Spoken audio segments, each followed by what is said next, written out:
So back in the mid-1990s, there were these two psychologists, Richard Tedeschi and Zorns Calhoun. Right, yeah?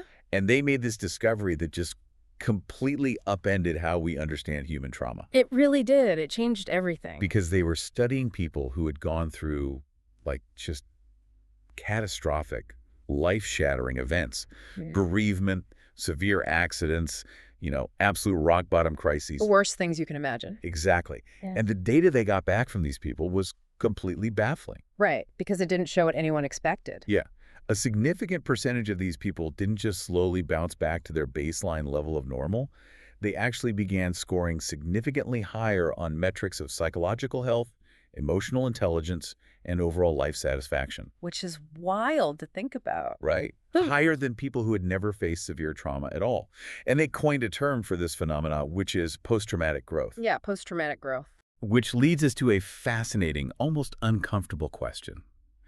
What if the hardest moments in life are actually preparing you for the most meaningful chapters of your future? It is a profound question. And, what's fascinating here is that the concept of post-traumatic growth flies in the face of our most primal biological programming. How so? Well, biologically, neurologically, we are entirely wired to seek comfort and homeostasis. We want the easy path. Right, we want to feel safe. Exactly. We want absolute safety because historically, in the evolutionary timeline, safety meant survival. If you're comfortable, you're probably not being chased by a predator. Exactly, yeah.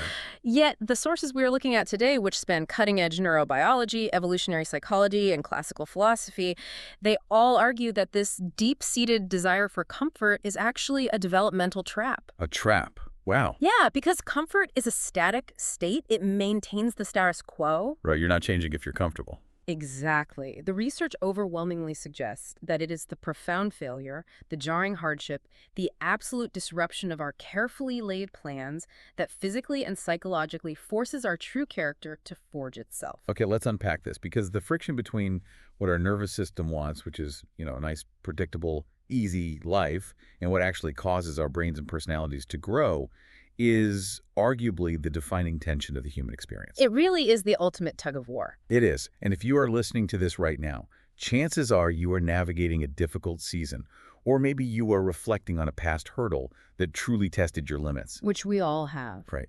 And our mission today for this Deep Dive is to completely deconstruct the mechanics of hardship. Not just to offer empty platitudes, but to explain exactly why and how adversity functions as life's strictest and most effective teacher. I love that framing. Thanks. So to start, we have to look at the immediate arrival of a crisis, that moment when the illusion of safety just entirely evaporates. Because, let's be real, hardship rarely gives you a 2-week notice. No, it absolutely does not. And that suddenness is precisely what makes it so psychologically damaging in the short term. Because it catches us off guard. More than that. The sources detail how the brain operates as an advanced predictive processing machine. Okay, what does that mean exactly? So your brain spends all day, every day, trying to predict what is going to happen next so it can conserve energy. Oh, I see. Like it's running simulations. Right. When you are going about your life, you are operating under a deeply ingrained predictive model that says tomorrow will basically look like today. Because we have our routines. Exactly. You have your calendar, your 5-year plan, your savings account. As modern humans, we construct these elaborate architectures of control. We really do. We love control. We crave it. We build a fortress of routine to convince our ancient brains that we are immune to the chaotic, random nature of the universe. It's like building a house on a sunny day and getting angry when a sudden storm hits, thinking the weather is personally targeting you. That is a perfect analogy. So when a crisis hits, say, a sudden layoff, a devastating medical diagnosis, or a really bad breakup, it isn't just a logistical problem to solve. No, not at all. It is a massive error in the brain's predictive code. The brain realizes, wait, my model of reality is completely wrong, and it panics. Yeah. It's a literal software crash. A literal crash, yeah. In neuroscience, it's called a prediction error. And a massive prediction error triggers an immediate flood of cortisol and adrenaline. Just fight or flight kicks in instantly. Instantly. The amygdala, which is the brain's threat detection center, completely hijacks the prefrontal cortex, the logical part of your brain. So logic just goes out the window. Completely out the window. And this neurological chaos is the birthplace of the most common human reaction to unexpected adversity, the desperate, agonizing question of, Why me? Oh, man. Right, and you see people get stuck in this why me loop for years sometimes. It's incredibly common. And statistically speaking, we all know that terrible, unpredictable things happen globally every single second. But when the crisis hits our own lives, we take it as a deeply personal insult from the universe. We do. We feel singled out. Yeah, we act as if there's been a clerical error in the cosmic accounting department. Yeah. So I had to push back a little on this. Why is our default human reaction always to ask, why me? Instead of just, why not me? That's a great question, because accepting pure probability is terrifying to the human ego. Terrifying. Yeah, because the ego's primary job is to maintain a coherent narrative of the self. The why me phenomenon is the ego's frantic attempt to find a causal link in a situation that is fundamentally chaotic. So we're just trying to make sense of the senseless. Exactly. If we ask why me, we are implicitly arguing that the world operates on a strict moral transaction system. Psychologists call it the just world fallacy. Oh, right. The idea that good things happen to good people. Yes, we believe that if we follow the rules, if we are generally good people, we are owed a pain-free life. Which is obviously not true. No, but when a crisis shatters that contract, the brain experiences profound cognitive dissonance. We would rather believe that we are cursed or that the universe is actively punishing us than accept the far more terrifying truth. Which is that we are entirely vulnerable to random chance. Exactly. Random chance is much scarier than a punishing universe. That makes total sense. Believing the universe is punishing you still implies that the universe is at least paying attention to you. It centers you in the narrative. Yes, it keeps the ego intact. Accepting that the universe is just chaotic and indifferent feels incredibly isolating.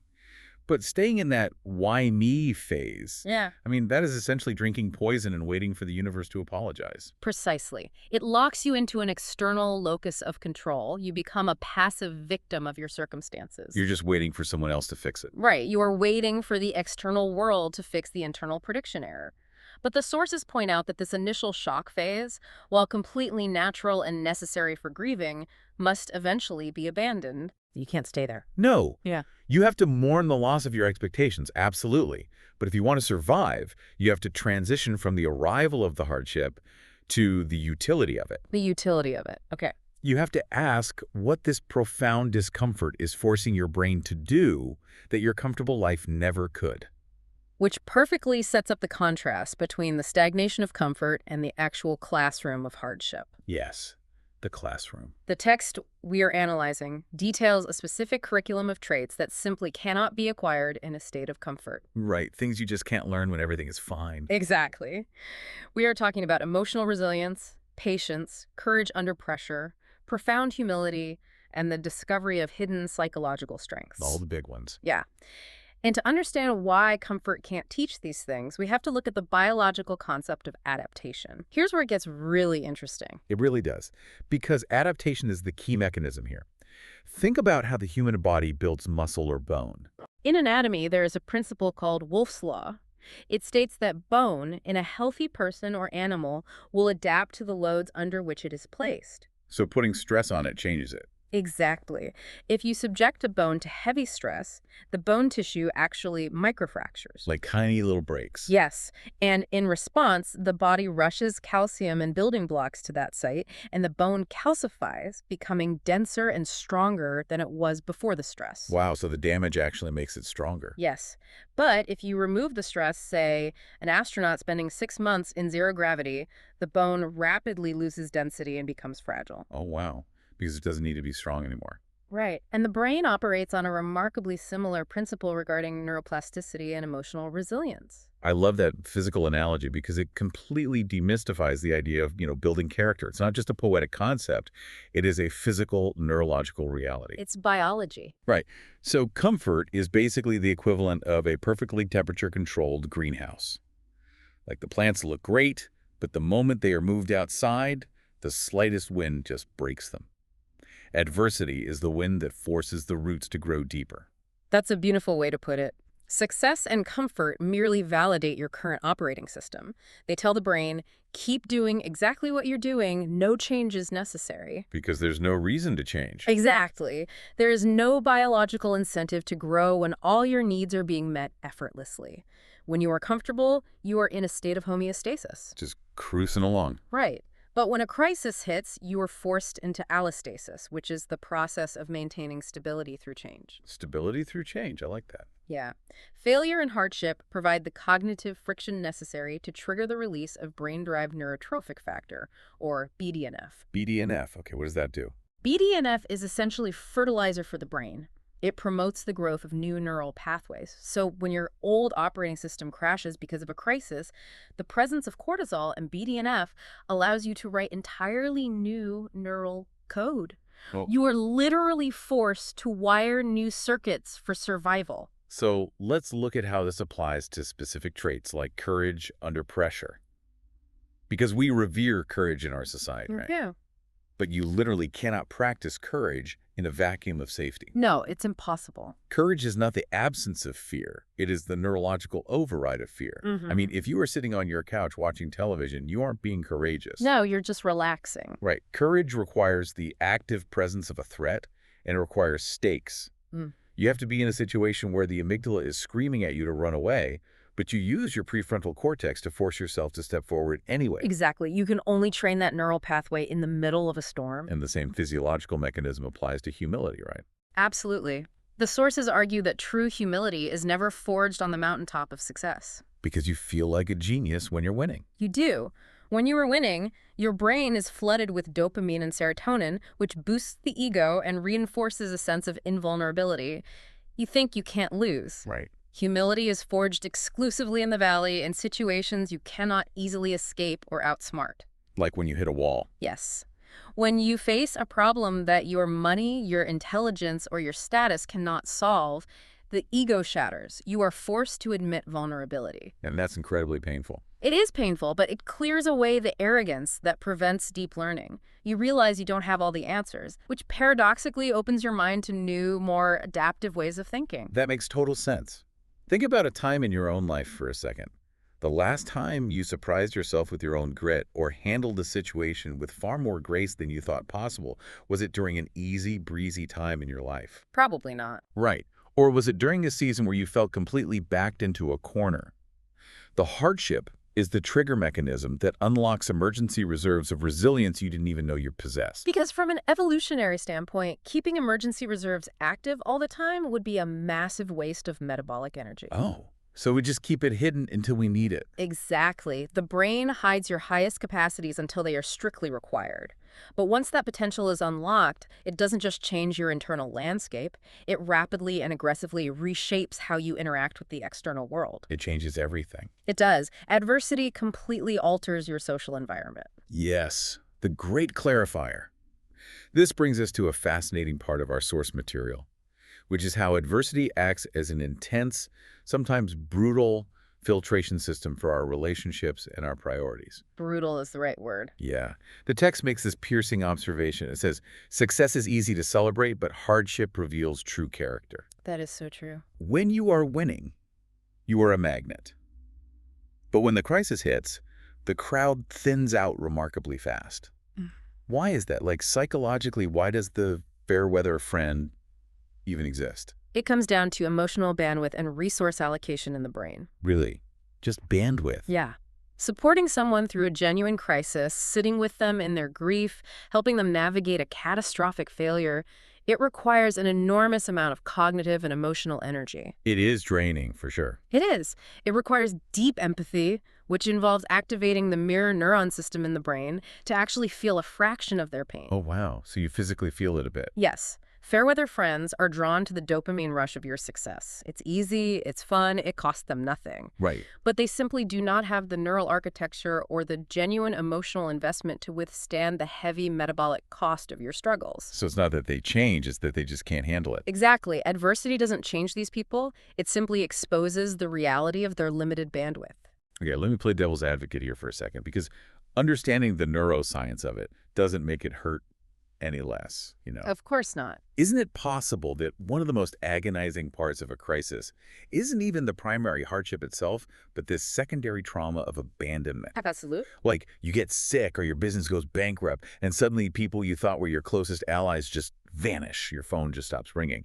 That social rejection can almost feel worse than the actual crisis. You are hitting on a very real, very raw biological truth there. And it's not just a metaphor to say it feels worse. No. No.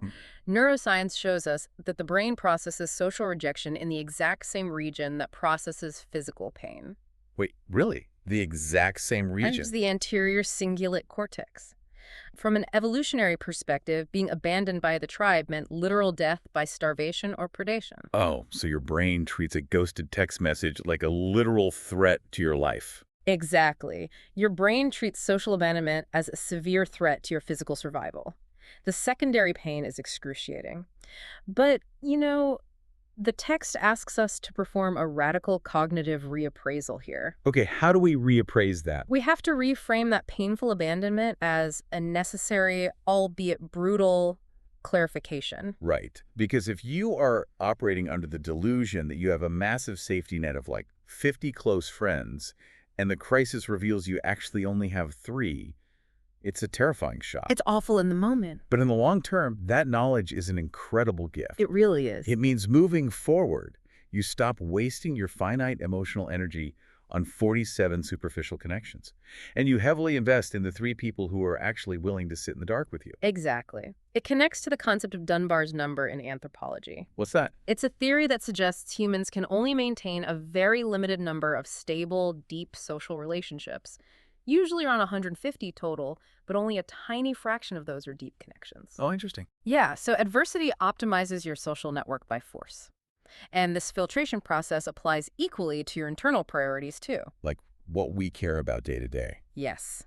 When a massive crisis hits, say, a severe health scare, it instantly burns away trivial worries. Oh, absolutely. All those minor annoyances that spiked your cortisol yesterday, the rude email, the traffic jam, the superficial office politics, they just vanish from your radar. You just don't care anymore. Right. The crisis forces a complete reset of your cognitive load.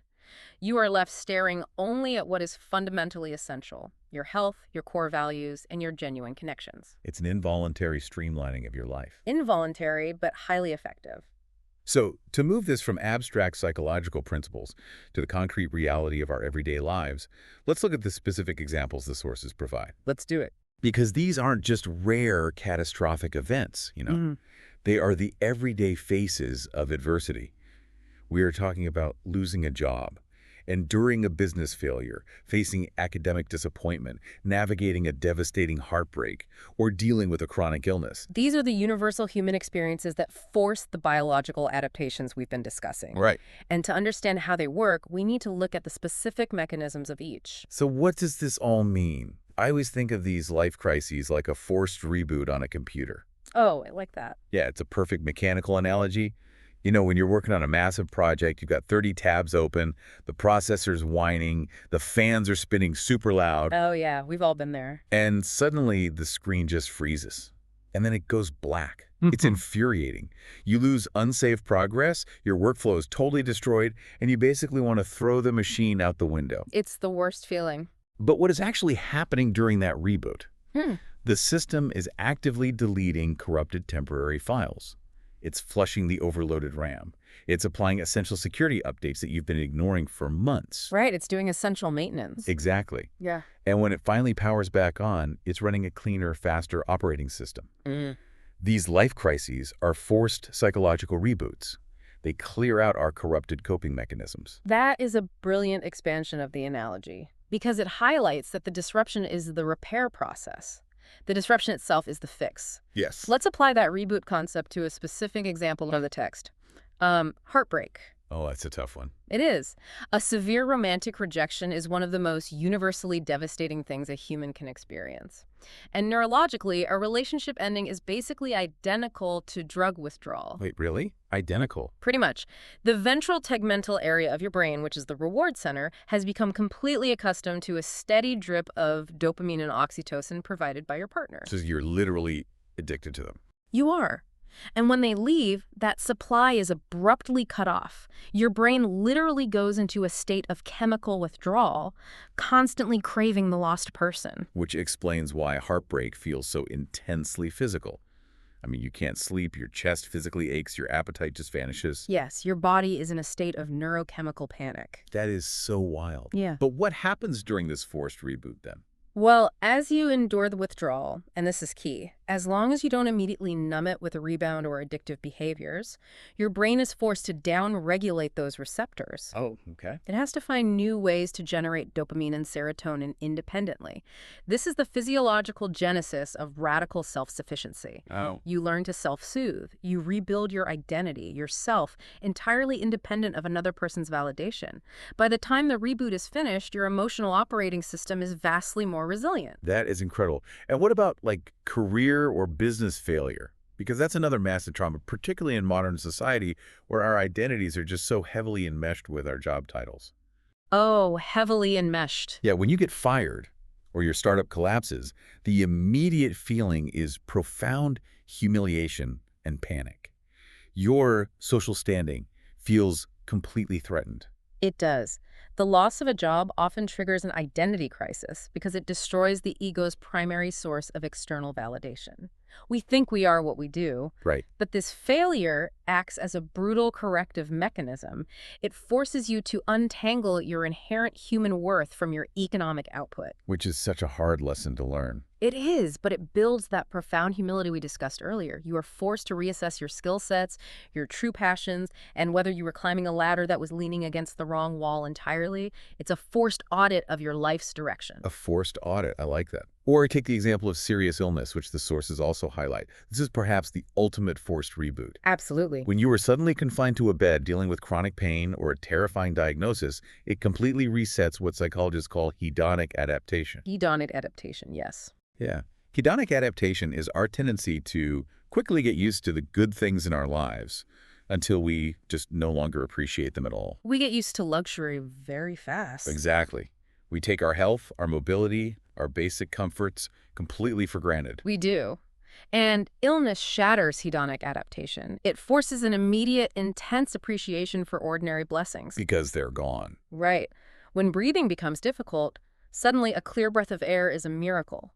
When you can't walk, the simple act of feeling the sun on your face outside becomes a profound gift. Your whole perspective shifts. Exactly. The baseline for what brings you joy is drastically lowered. When you recover, or even as you learn to live with a chronic condition, your capacity for gratitude is exponentially larger because you have experienced the absolute absence of those basic comforts. Which brings us directly to the most critical crossroads a person faces. Yeah. Because going through the heartbreak or the job loss or the illness, that doesn't automatically make you a better person. No, it is not a passive process. Right.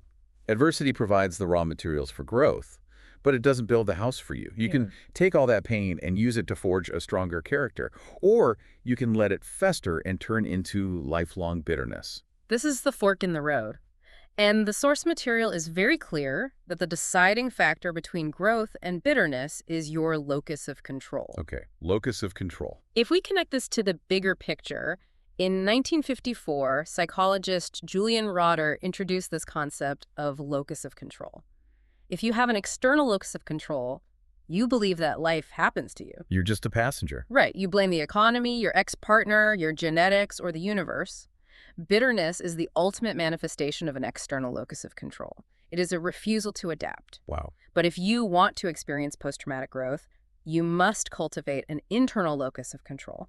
You must believe that while you didn't choose the crisis, you have absolute authority over your response to it. And the sources actually provide a very specific playbook for exercising that internal control. They do. The steps are accepting reality instead of fighting it, focusing entirely on what can be controlled, taking one small step every day, and practicing gratitude during the difficult season. A very clear playbook. Yeah. Now, I want to drill down into the first step, accepting reality. Because in the middle of a crisis, radical acceptance feels almost impossible. Your brain is just screaming, this shouldn't have happened. Of course it is. But arguing with reality is the fastest way to exhaust your cognitive resources. Because you can't win. You literally can't win against reality. This is a core tenet of both cognitive behavioral therapy, CBT, and ancient Stoic philosophy. Right, the Stoics. The Stoics had a concept called amor fati, which translates to a love of one's fate. Now, that doesn't mean you are happy that your house burned down. Right, you're not cheering for the fire. No. Acceptance in this context means acknowledging the objective facts on the ground without adding a layer of subjective judgment. Just looking at the facts. Exactly. When you obsess over how things should be, you are living in a fantasy world, and you cannot solve real-world problems from a fantasy world. That is such a good point. Acceptance is simply saying, this terrible thing has occurred. It is a fact. Now what is my next move?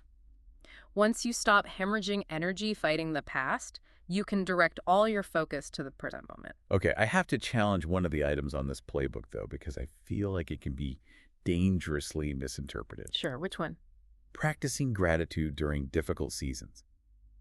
Honestly, when you are in the trenches, when your life is just fallen apart, Yeah. if someone tells you to just practice gratitude, it sounds incredibly dismissive. You can sound awful, yeah. It borders on toxic positivity, honestly. It's like telling someone with a broken leg to be grateful they aren't an amputee. Like, it doesn't help the broken leg. That is a vital distinction to make, and your pushback is entirely justified there.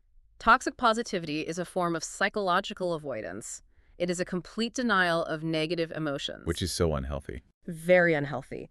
Telling someone to just look on the bright side invalidates their legitimate grief, and it actually stalls the healing process. The text is not advocating for toxic positivity. It is advocating for cognitive reappraisal. Okay, so what does cognitive reappraisal actually look like in practice compared to toxic positivity? Well, toxic positivity demands that you ignore the fire burning your life down. You just pretend it's fine. This is fine. The meme, basically. Exactly. True gratitude during adversity acknowledges the fire. It respects the destruction it is causing, but it actively chooses to also notice the bucket of water you have in your hand. Oh, I like that. It is not about being grateful for the disaster. It is about recognizing that even within the disaster, positive variables still exist. Like finding small anchors. Yes. It's acknowledging the warmth of the coffee you are drinking, the friend who sent a text just checking in, the fact that you still have the cognitive ability to even make a plan. It is a survival tactic. That totally shifts it for me. Finding these small anchors of gratitude prevents the tragedy from becoming the absolute totality of your existence. It keeps you tethered to the present reality, providing just enough dopamine and psychological fuel to execute the next step on the playbook, which is taking one small step every day. That makes perfect sense. It's not about painting a smiley face on a tragedy. It's about maintaining a broad enough perspective so you don't just drown in the despair. Exactly. And that leads to the power of the one small step. When your entire life feels ruined, trying to fix everything at once is just paralyzing. It's overwhelming. But neurobiology shows us that taking one small, constructive action, making your bed, sending one resume, walking around the block, it actually releases a microdose of dopamine. It does. It signals to the brain that you have agency, and you can stack those micro wins day after day until you slowly pull yourself out of the abyss. Exactly. It's the behavioral activation principle in psychology. Action precedes motivation, not the other way around. You act first, then you feel motivated. Yes. And this daily, incremental effort, the acceptance, the focus on control, the micro wins, this is the crucible that inevitably leads to the final evolution outlined in our sources. The paradigm shift and the emergence of the stronger self. Which is the culmination of the entire process of post-traumatic growth. It is. The text explores how surviving and actively navigating adversity transforms people at a fundamental level. Like, they don't just return to their old selves, they emerge more emotionally mature, more patient, vastly more confident, and deeply resilient. They are essentially a new person. But there is a vital redefinition of strength here that we must address. Because in our culture, we have the cinematic action hero view of strength. Oh, we really do. We think the strong person is the one who is impervious to pain, the one who never cries, who takes a hit and doesn't even flinch. Which is a complete myth. A rock doesn't flinch when you hit it, but a rock isn't strong. It's just inanimate. Right. The philosopher Nassim Taleb talks about the concept of anti-fragility. Have you heard of this? I think so, but explain it for everyone. So, fragile things break under stress. Robust things resist stress and stay exactly the same. But anti-fragile things actually gain from disorder and stress. They get better because of it. Exactly. The human psyche is designed to be anti-fragile. The text highlights a profound paradigm shift. Strength is not the absence of pain or fear. Strength is the capacity to experience profound pain, to feel the terror, to be completely broken down, and to consciously choose to continue anyway. Wow. That reframing is so powerful. It means you can be terrified, you can be actively grieving, you can feel entirely inadequate for the challenge in front of you. And you can still be demonstrating immense, undeniable strength just by choosing to get out of bed and face the day. Precisely. And one of the most beautiful unintended byproducts of this kind of strength is how it breeds deep, authentic compassion. Empathy for others. Empathy, yes. Empathy is largely a function of our neural networks recognizing shared experiences. When you have been in the darkest valleys, when you have felt the crushing weight of failure or heartbreak, you develop an acute, almost physical radar for the suffering of others. Because you've been there. Exactly. You can spot someone else going through a crisis because you recognize the cadence of their voice, the exhaustion in their eyes. People who have coasted through life without significant adversity often struggle with deep empathy. Because they just don't get it. Right. They lack the experiential data. They literally cannot comprehend the texture of that kind of pain.